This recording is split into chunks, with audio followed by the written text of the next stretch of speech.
Welcome, people of the World Wide Web. So it is Cypher Sigma here. It is midweek. So it is 82, I think we are, and it is a look what I've been watching. Now it took off as a slow week. Obviously, this is filmed slightly ahead of schedule, but this was filmed on my kind of birthday week off.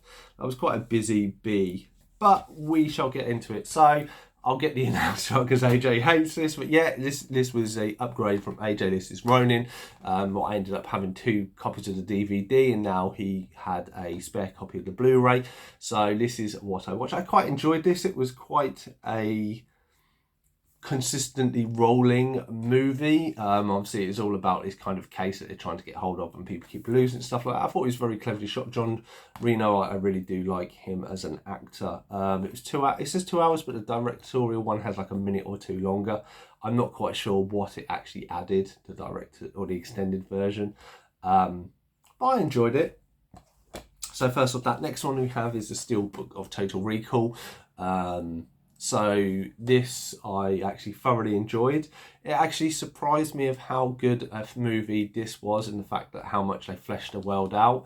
I did quite like Kate Beckinsale as kind of the evil one. They went kind of that way with it.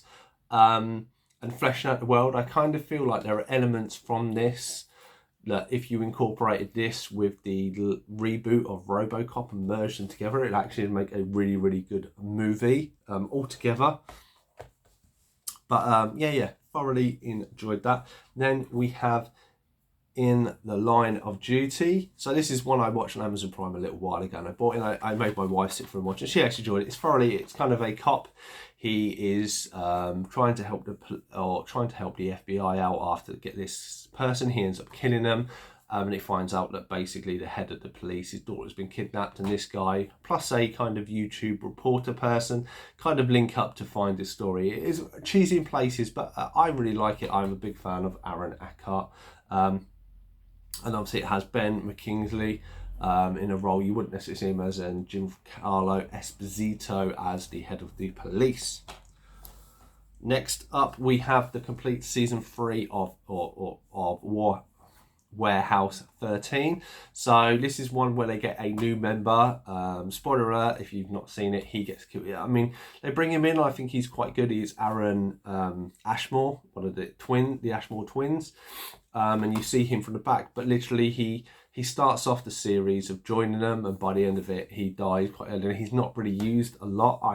He was kind of brought in, and they kill a lot of stuff off, and there's a lot of stuff happens with the warehouse that it's almost kind of like they wanted to reboot, not really reboot, kind of reset the whole thing.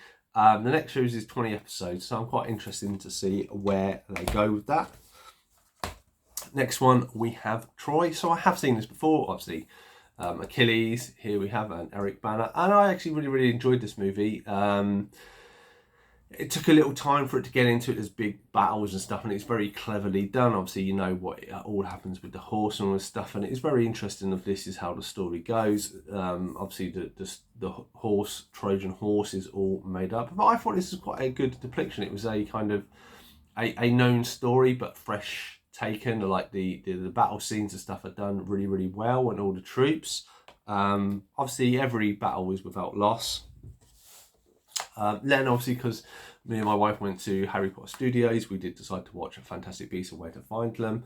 A great one. Revisiting this, I forgot how good we liked it, how good Newt Scamander was with all the creatures and the beasts that he gets in it. I must admit, she was the weakest part we thought of this movie, and how much potential this series had. And unfortunately, I think a lot of the Johnny Depp stuff overshadowed the second story, and we do need to go and see the second film again. Then next up, we have Emily Blunt, as Wild Target. She is a con woman. She cons a man out of $900,000 pounds. Bill Nighy's assassin sent to kill her and ends up falling in love with her, and then Rupert Grint is kind of coming along for the ride to be an apprentice. Quite a very British film with a lot of British cast members turn up. It's an enjoyable, turn your brain off, and like an hour and a half, have a bit of fun, and see all the British faces within that. And then the final one is Birdman. So this is one I watched at the cinema. I really enjoyed it at the cinema. Rewatching it, I kind of saw it from a different angle. I think it's very clever how it's done, how it's filmed, how it's portrayed, the story of him, and obviously there's always links to him. Kind of the Batman type because it's birds and bats and stuff like this. But I still enjoyed it a second time round, probably not as much because I knew a lot of stuff that was coming. I think it's an interesting story because there's a lot of interpretation, and how it is shot is very clever because it's almost one shot for a lot of the scenes. There isn't too much cutting being done, but overall, thoroughly enjoyable watch. This has been Look What I've Been Watching. Quite a few.